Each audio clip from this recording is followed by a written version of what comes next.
Left arm up! Move it! This harsh, barking command in broken German made thousands of captured soldiers break into a cold sweat in May 1945. Under orders from General George S. Patton Jr., the American military police launched the strangest and most relentless manhunt in the history of World War II. They weren't looking for identity papers. They didn't care about names. They were hunting for a single, hidden spot on the prisoners' bodies: the left armpit. Why did battle-hardened American officers force millions of men to strip down and raise their hands? What dark, terrifying secret were Nazi commanders hiding as they frantically disguised themselves in the greasy aprons of camp cooks just to save their skins? And how did the Third Reich's own obsessive pride transform into an unerasable death warrant for thousands of SS men? This was the ultimate psychological duel between Hitler's defeated supermen and ruthless American counterintelligence.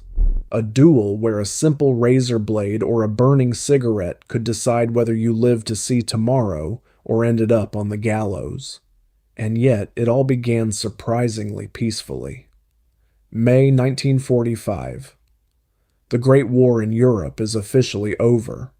Nazi Germany is utterly crushed, and the remnants of the once invincible Wehrmacht number in the millions, packed into massive Allied transit camps across the defeated Reich.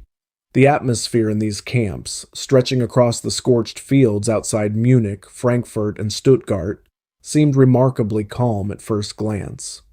Ordinary German soldiers, exhausted from years of brutal trench warfare, peacefully cooked rations over open campfires, smoked American cigarettes, shared supply packs, and talked endlessly about going home to their wives and mothers.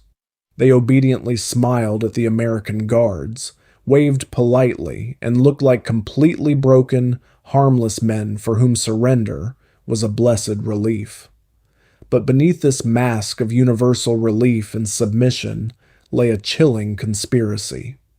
Officers of the American Counterintelligence Corps, the CIC, and especially the tough, uncompromising commanders from General George Patton's Third Army, knew a dark truth. Hiding in plain sight among this vast, gray, submissive mass of POWs were absolute monsters. This was the largest and most desperate psychological conflict of the war's final days, an attempt by the elite of the Third Reich to deceive the Allies and escape righteous vengeance.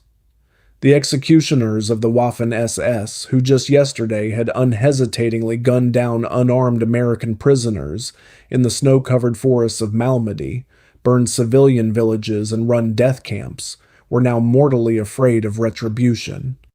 In an instant, their racial arrogance and hubris vanished. Knowing that only a hangman's noose at a military tribunal awaited them for their atrocities, the Nazi executioners stooped to the ultimate humiliation. They frantically burned their paybooks, buried their personal identity tags in the mud, and ripped the silver SS runes and the infamous Totenkopf skull insignias from their collars. They stole, bartered, or snatched uniforms from ordinary Wehrmacht cooks, stable boys, drivers, and medics. The most brutal SS commanders, Sturmbannführers and Hauptsturmführers, smeared their faces with soot, put on filthy camp cook aprons, or wrapped blood-soaked bandages around their heads, pretending to be concuted privates. They deliberately slouched, hid their eyes, wept before American interrogation boards, and played the part of miserable farm boys forced into the front lines by Hitler in the final months of the war. The Nazis truly believed that the naive, simple-minded Americans would never unravel this grand charade amid the post-war chaos. But Nazi pride played a cruel joke on them. The greatest breakthrough in hunting down these hidden criminals occurred during a routine medical inspection at a processing camp near Munich. An American military doctor was conducting a standard physical exam on another batch of prisoners. Standing before him was a quiet, nondescript German in a greasy transport driver's tunic, pitifully claiming he had never held a rifle and had driven nothing but flour sacks his entire war. The doctor nodded idly and ordered the prisoner to raise his left arm to check his lymph nodes. In that exact second, the doctor's eyes locked onto a bizarre detail. Right beneath the left shoulder, just below the armpit, a tiny, sharp, bluish-black mark was stamped into the German skin. It didn't look like a shrapnel wound, dirt, or a birthmark.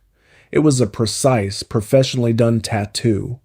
Just a single Gothic letter. Sensing foul play, the doctor immediately called over the duty counterintelligence officer. The moment the American stepped into the tent, the German driver went completely silent, his face turning deathly pale as his knees began to shake violently. His meticulously planned disguise shattered to pieces in a fraction of a second.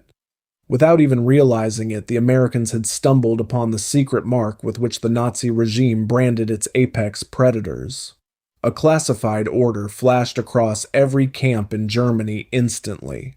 A merciless, total manhunt had begun, and the SS no longer had a ghost of a chance of getting out alive. Imagine building the perfect weapon, only to realize it is programmed to destroy you the moment you lose. That is exactly what the Nazis did to themselves. What the American doctor accidentally discovered under the prisoner's armpit was known in classified archives as the Blutgruppentätowierung, the mandatory blood group tattoo for members of the Waffen-SS. In the early 1940s, Heinrich Himmler, the head of the SS who was completely obsessed with order, flawless organization, racial supremacy, and purity of blood, issued an ironclad decree.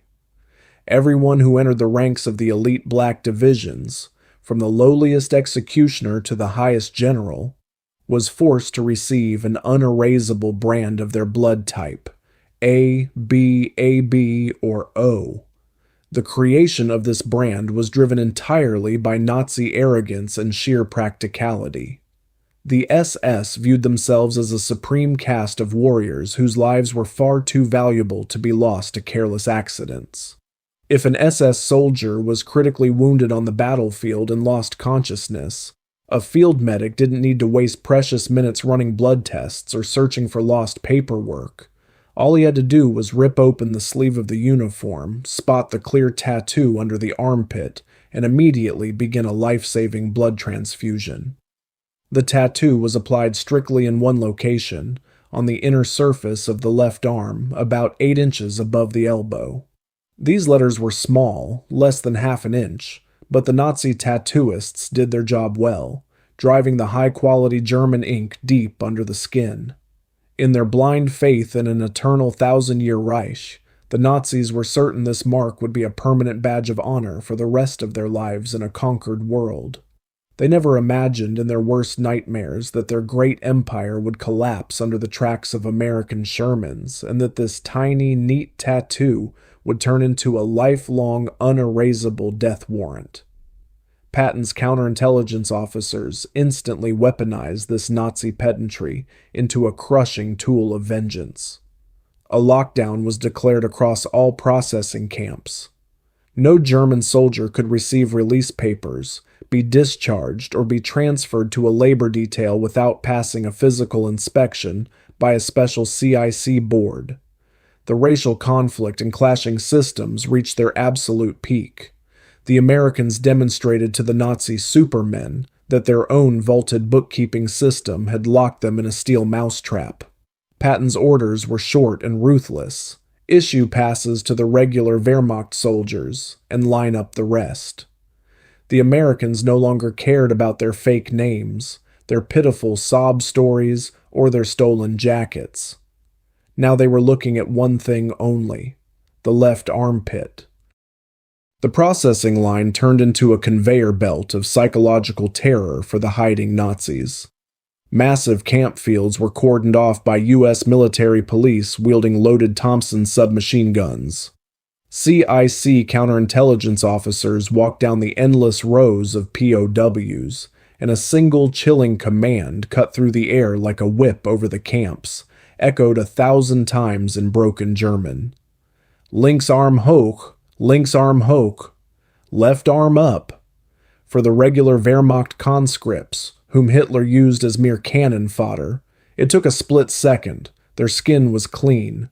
They raised their arms with relief and they received their freedom. But the arrogant commanders of the Reich broke one by one. As rumors spread through the barracks that the Americans had cracked the tattoo secret, a wild animal panic erupted among the hidden SS men. Realizing their boasted badge of elite status had just become an execution warrant, the Nazis declared a desperate war against their own skin. Hidden from the American guards under the cover of night, they did things that made veteran counterintelligence officers shudder. They slashed themselves with straight razors and pocket knives straight to the bone, ripping out chunks of bleeding flesh from under their arms. They burned the letters away with glowing pieces of hot iron, snuffed out cigarettes against their own skin, and poured raw acid or gasoline into open wounds, frantically trying to turn the SS brand into an ordinary combat scar. But they catastrophically underestimated American grit and battlefield smarts. The Counterintelligence Corps immediately implemented a new, unyielding rule. Any fresh, deliberate burn, deep blade mark, or jagged scar exactly where the blood group tattoo was supposed to be was treated as an automatic, irrefutable confession of belonging to the Waffen-SS. High-ranking Reich commanders, who just weeks ago were ordering the mass slaughter of civilians, were dragged out of the lines in their filthy cook aprons, their arms pinned behind their backs, and slammed face first into the mud to the mocking laughter of ordinary Wehrmacht soldiers. Men who genuinely hated the SS for dragging their country into this apocalypse. The Nazis were stripped of their POW status, shackled in irons, and thrown into maximum security stockades to await trial. Their own meticulous perfectionism, their proud brand of elitism, led them straight to the gallows. This story remains etched in American memory as an example of flawless poetic justice.